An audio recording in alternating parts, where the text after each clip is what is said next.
Hey, it's Anna from MIMSY'S garden, and I got something very important in the mail.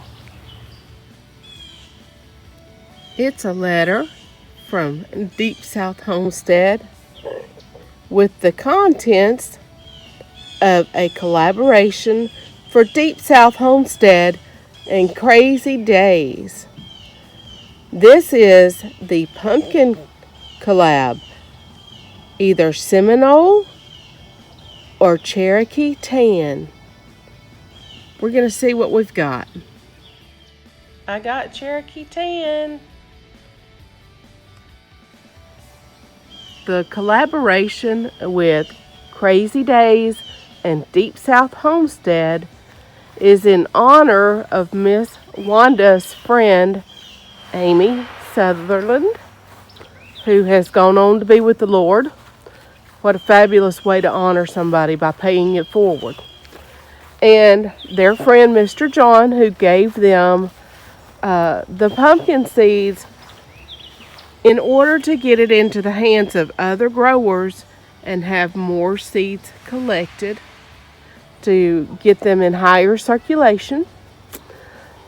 So I am just thrilled to be a part of this. I've never grown pumpkin before. As y'all know, I'm new to growing most everything. And we're looking at my garden right now. And I'm going to take you back here. That partial cattle panel that is straight is where I'm going to plant 2 of the pumpkin seeds. Right back there. And y'all can see this fine mess of weeds that I'm trying to eradicate.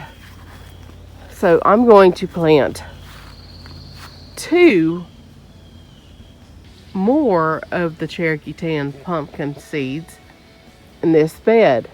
That will encourage me to finish weeding it out. So thanks, Miss Wanda.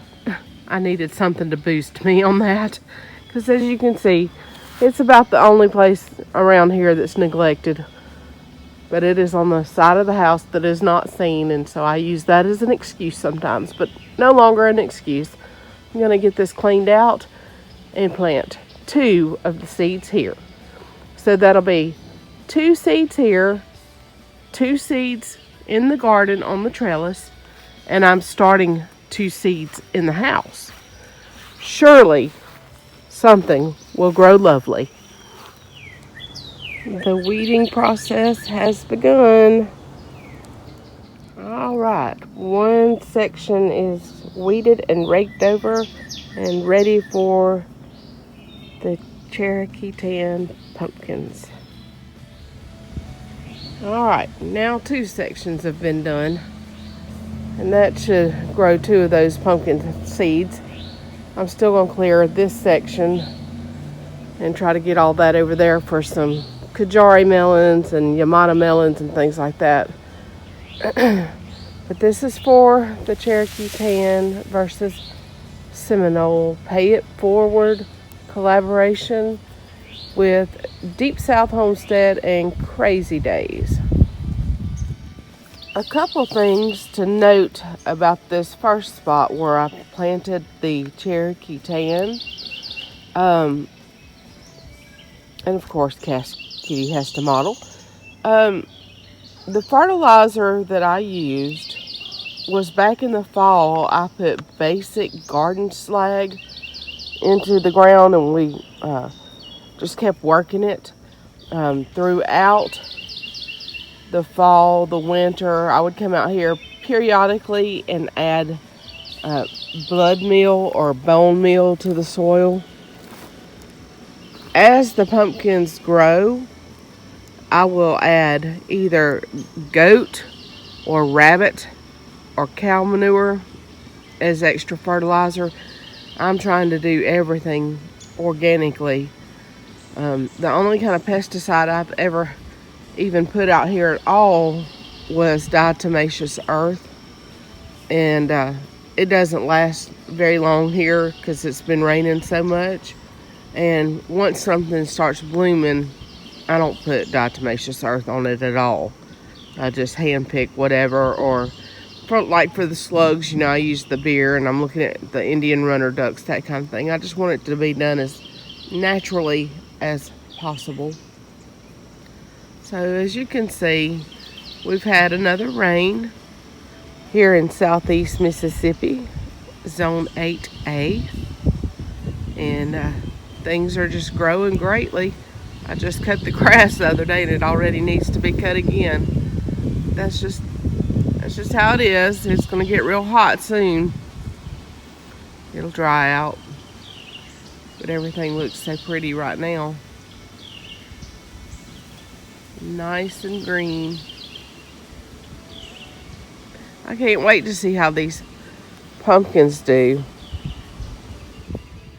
So one of the Cherokee Tan Pumpkin Seeds that I've planted has already sprouted.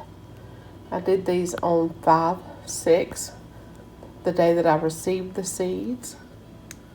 And there should be one coming up here too shortly, I hope.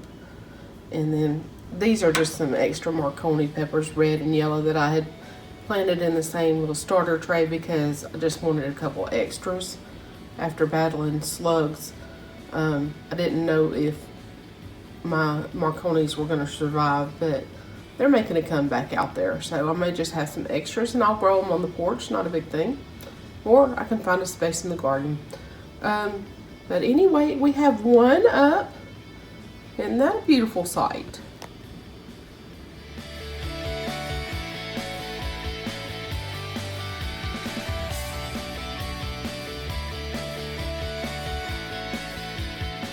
Once the two that are grown in the house are big enough to be transplanted outside, I will probably be able to put it on one of these 3 arched trellises, because by that time one of the crops here should be completed and spent and ready to be pulled out. So that is my thinking on that. If not, then the squash back there will be, and I can put it on that long trellis there. Because according to Miss Wanda, each Cherokee Tan pumpkin vine can be up to 30 feet. So we're going to need to do something to keep things contained. I'm very excited about growing it though. And I love the idea that it is a pay it forward. And I love the idea that it gives tribute to Miss Amy. And I really love the idea that I get to be a part of it. Y'all stay tuned. There'll be updates throughout the growing season. Through Deep South Homestead's playlist and Crazy Days. There's, I think, close to 40 of us, or maybe even more by now, that are participating. So that's very exciting. Hopefully every one of us can grow some Cherokee Tan or Seminole pumpkins and pay them forward.